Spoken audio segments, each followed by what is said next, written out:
Buen día, querida familia. Feliz lunes para todos. Feliz lunes. Qué bueno comenzar una buena semana después de un buen fin de semana con el Señor, con su palabra, gozosos, y comenzar la nueva semana siguiendo con el Señor en nuestra vida.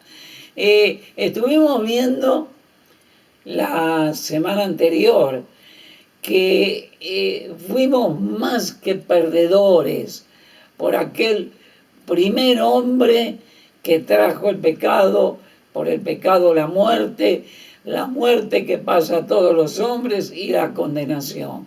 Pero hoy vamos a ver que la Biblia nos enseña que quienes estamos en Cristo somos más que vencedores. Dice, nosotros vimos el efecto del pecado, ¿verdad?, en nuestra vida.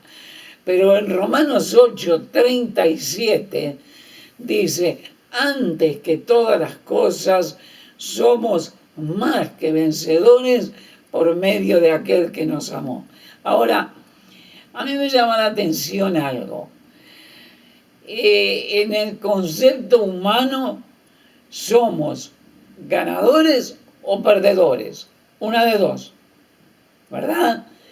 Cuando estamos hablando a todos aquellos que les gusta el fútbol, entonces está su equipo que ganó o perdió. Pero, ¿cómo podemos decir, mi equipo ganó 1-0, somos más que ganadores? No, ganamos. Pero acá la Biblia nos dice que somos más que vencedores. Esto es interesante, ¿verdad? Y la cuestión es que nosotros tenemos dos cosas en nuestra vida. Una es la posición. Somos hijos de Dios. O recibimos a Cristo, somos hijos de Dios. Pero lo otro es el estado diario. Yo, como posición de hijo, nunca voy a dejar de ser hijo de Dios. No hay manera. No hay forma, como usted tampoco puede dejar de ser hijo o hija de sus padres. No hay manera. Aquellos que tenemos hijos, podemos saber que de pronto nuestros hijos pueden portarse mal, ¿verdad? La posición de hijos nunca la pierden, pero como un estado de cada día, entonces sí se puede perder. Ahora, nuestro estado es que nosotros podemos ser más que vencedores en Cristo Jesús. Ir de victoria en victoria, de victoria en victoria, constantemente. Y dice que el medio es Jesucristo. Ahora, ¿cómo llego yo a la victoria en Cristo Jesús? Dice en Tito capítulo 3, versos 3 al 7, nos dice de qué manera. El verso 3 dice, o habla del tiempo pasado, porque nosotros también éramos en otro tiempo, antes de Cristo, antes de la salvación, antes de recibirle en nuestra vida. Y fíjese acá la descripción que hace del corazón del incrédulo y cómo es una vida derrotada. En otro tiempo éramos, dice, insensatos, rebeldes, extraviados, esclavos de concupiscencias y deleites diversos. Esclavitud, está hablando de ser esclavo de la carne, esclavo del pecado. Ese es un perdedor. Viviendo en malicia y envidia, aborrecibles, o sea que nos aborrecen y aborreciéndonos unos a otros. Este es el corazón del incrédulo. Esta es la vida derrotada. Pero el verso 4 dice, pero Dios, me encanta porque este pero Dios aparece acá y aparece en Efesios capítulo 2, cuando también habla de una vida antes de Cristo, habla de una vida de derrota, habla de una vida de muerte. Dice, pero Dios, cuando estábamos muertos en delitos y pecados. Acá dice, pero Dios manifestó, pero cuando se manifestó la bondad de Dios, nuestro Salvador, y su amor para con los hombres, verso 5, nos salvó no con obras de justicia que nosotros hubiéramos hecho, sino por su misericordia, por el lavamiento de la regeneración y por la renovación en el Espíritu Santo, el cual derramó en nosotros abundantemente por Jesucristo nuestro Salvador, para que justificados por su gracia viniésemos a ser herederos conforme a la esperanza de la vida eterna. Ahora, el verso 4 y 5 dice que hay tres cosas que manifestó el Señor. En primer lugar, el verso 4 dice, pero cuando se manifestó la bondad de Dios.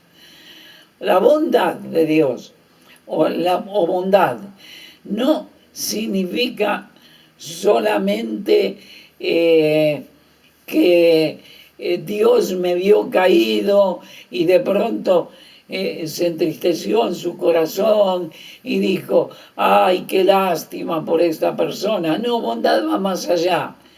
Es tener un sentimiento interno, pero es también un beneficio. Y dice que se manifestó la bondad de Dios en un beneficio para nuestra vida. Luego dice también en el versículo 4, la bondad de Dios nuestro Salvador y su amor para con los hombres. Primero, bondad, un beneficio. Segundo, amor. Dice, el amor es un ejercicio de la voluntad. Aquí vemos la bondad con un beneficio, ejercicio de la voluntad. Ahora vemos el amor con un ejercicio de la voluntad. Fíjese que Romanos capítulo 5, versículo 8, dice, mas Dios muestra su amor. El amor se muestra. El amor son hechos. El amor es interés. El amor es beneficiar. Por eso decimos que el amor no es solamente algo que está en la parte inmaterial de la persona. No, es un ejercicio de la voluntad.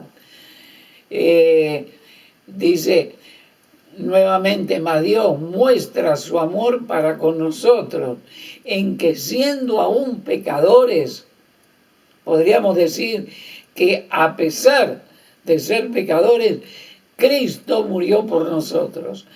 ¿Cómo mostró Dios la bondad? ¿Cómo mostró Dios el amor? Bueno, de una manera muy sencilla. Cuando éramos pecadores, cuando estábamos condenados, cuando éramos unos perdedores, Cristo murió por nosotros. Y en tercer lugar, el versículo 5 dice que Él nos dio de su misericordia. Dice, nos salvó no por obra de justicia que nosotros hubiésemos hecho. Obras de justicia serían que nosotros pudiéramos hacer buenas obras para salvación. Pero cualquier buena obra que yo pueda hacer no quita mi pecado. Dice que sino por su misericordia. Misericordia. Ahora, la palabra misericordia es una palabra muy interesante, porque misericordia simplemente significa que alguien halló a un miserable, que alguien encontró a un miserable. Ese era usted y ese era yo, antes de Cristo. Encuentra un miserable. Ahora, no es solamente que los tres que acabamos de ver, bondad, amor, ahora misericordia, no es solamente que yo encuentro un miserable y hay conmiseración de la persona y digo pobrecito, sino de que misericordia es, hay un miserable con una necesidad, pero también misericordia significa que tengo con qué proveer para la necesidad de aquel miserable que encontré. No teníamos solución para nuestro pecado. No había manera. Éramos unos miserables perdidos. Pero Dios, en su bondad, nos dio un beneficio. Por amor, Él nos salvó por medio de Cristo Jesús, mostró su amor. Y ahora tuvo misericordia de nosotros. Nos halló perdidos, nos halló miserables, y Él, como tiene con qué proveer para esa necesidad, también nos la dio. ¿Cómo? Dice, fíjese que dice que Efesios y Tito habla de lo mismo. Dice en Efesios capítulo 5, versos 26 y 27. Dice, está hablando de la iglesia, ¿verdad? Y está haciendo un paralelo entre el esposo y la esposa. El esposo debe sacrificarse por su esposa, como Cristo se sacrificó por la iglesia.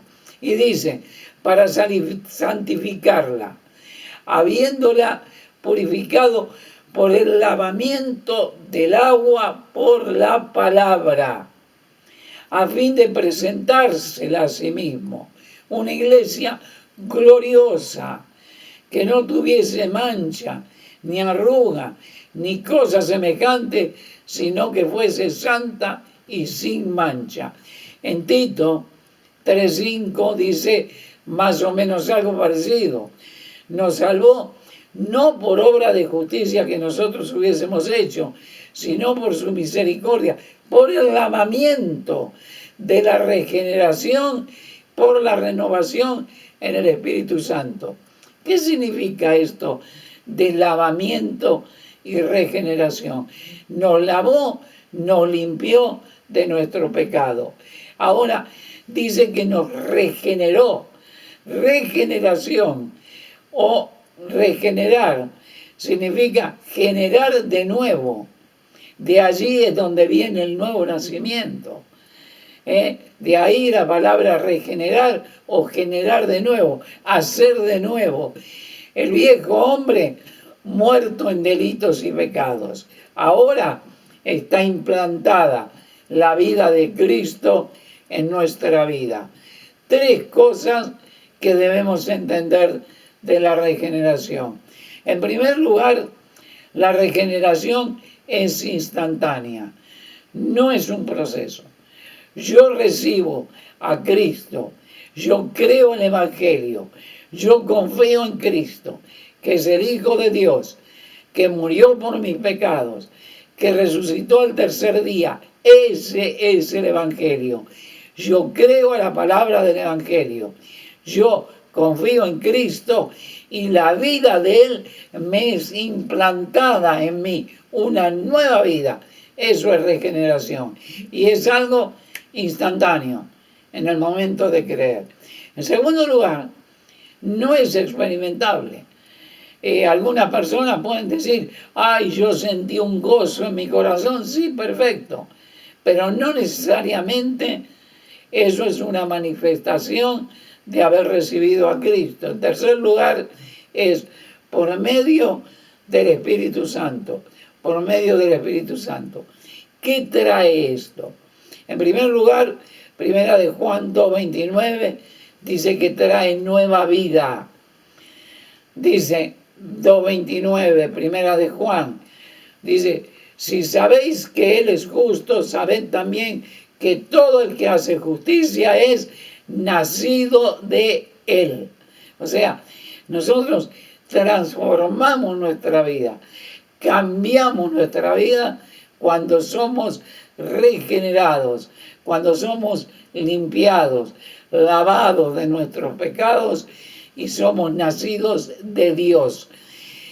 Y en 2 de Corintios 5:17, este pasaje me encanta. Dice, de modo que si alguno está en Cristo, o sea, si alguno le recibió, y fíjese que dice, nueva criatura es. una nueva creación. Las cosas viejas pasaron. He aquí, todas son hechas nuevas. Una nueva vida en Cristo Jesús. Así es como se abre la puerta de la victoria. Luego vamos a poder seguir viendo que somos más que vencedores por medio de aquel que nos amó. Tengamos siempre gratitud con Cristo, que nos amó y que a pesar de nuestros pecados nos dio vida eterna. Que Dios le bendiga, querida familia.